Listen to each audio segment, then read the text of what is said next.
जय जय जय जय जय भीम, जय भीम, जय भीम, जय जय जय जय जय। सर क्या है पूरा मामला ये बताइए। सर्वप्रथम मेरी कल दिनांक 30/9/2022 को 3 से लेकर के 10 बजे तक की ड्यूटी शेड्यूल थी और मैं नियत समय पर अपनी ड्यूटी करने के लिए मंडल चिकित्सालय वास्तानगर के आपातकालीन वार्ड में लगी थी, तो आपातकालीन वार्ड में मैं आ गया और मैंने अपने मॉर्निंग स्टाफ से हैंडओवर लेकर के और मैं मरीजों का कार्य करने लगा।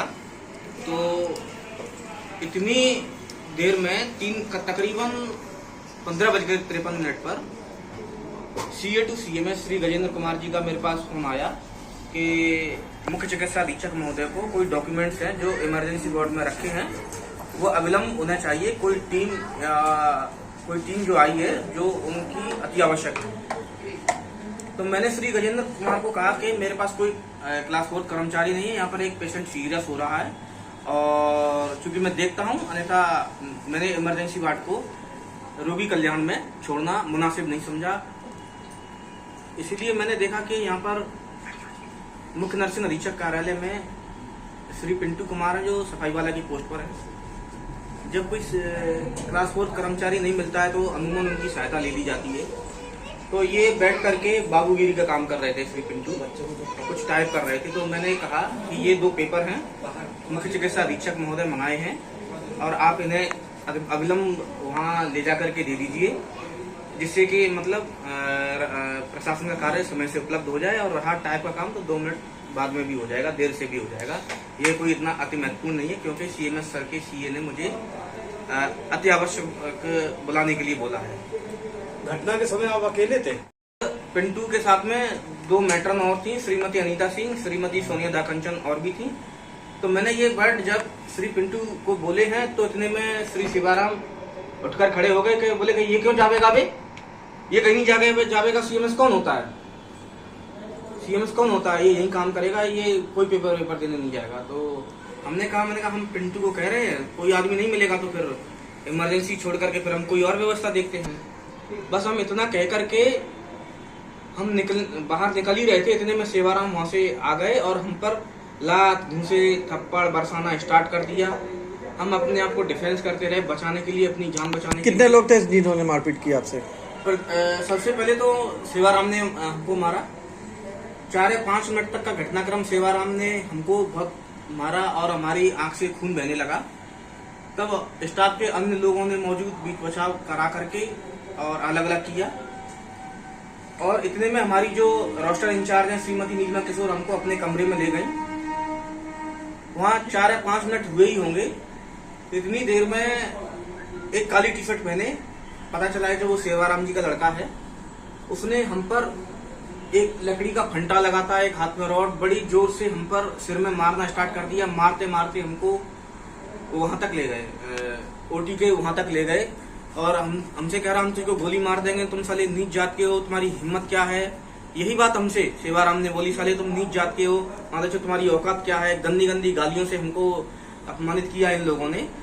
तो बहरहाल हम इतना भयभीत हो गए तो वहां पर अरविंद, इकबाल, विशाल, अन्य लोग स्टाफ के लोगों ने हमारी जैसे तैसे करके उनसे जान बचाई।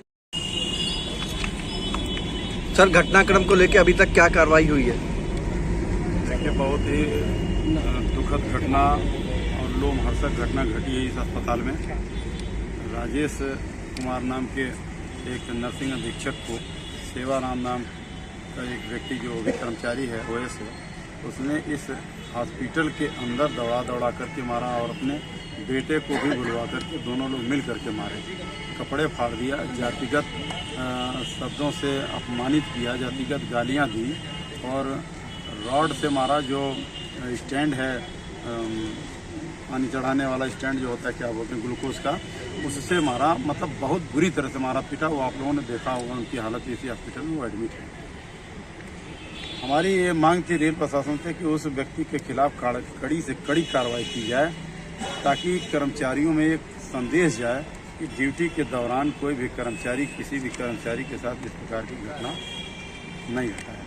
ये हमारी मांग थी। हमने उनसे ये भी कहा रेल प्रशासन से कि आपको अपने तरफ से FIR दर्ज करानी चाहिए रेल कार में बाधा पहुंचाया, आपके रेल कर्मचारी को मारा, साथ ही साथ रेलवे कार में बाधा पहुंचाना एक बहुत बड़ा जुर्म है रेल कर्मचारी के लिए, वो इसने किया। इसलिए हमारी मांग थी कि आप FIR दर्ज कराए रेल प्रशासन अपनी तरफ से। दूसरी हमारी मांग थी कि जांच आपने बिठा दी, जांच हो रही है, पुलिस केस भी हो गया, FIR भी हो गया, लेकिन अगर दोषी व्यक्ति इसी शहर में घूमता रहेगा तो निश्चित रूप से प्रभावित करेगा जांच प्रक्रिया को।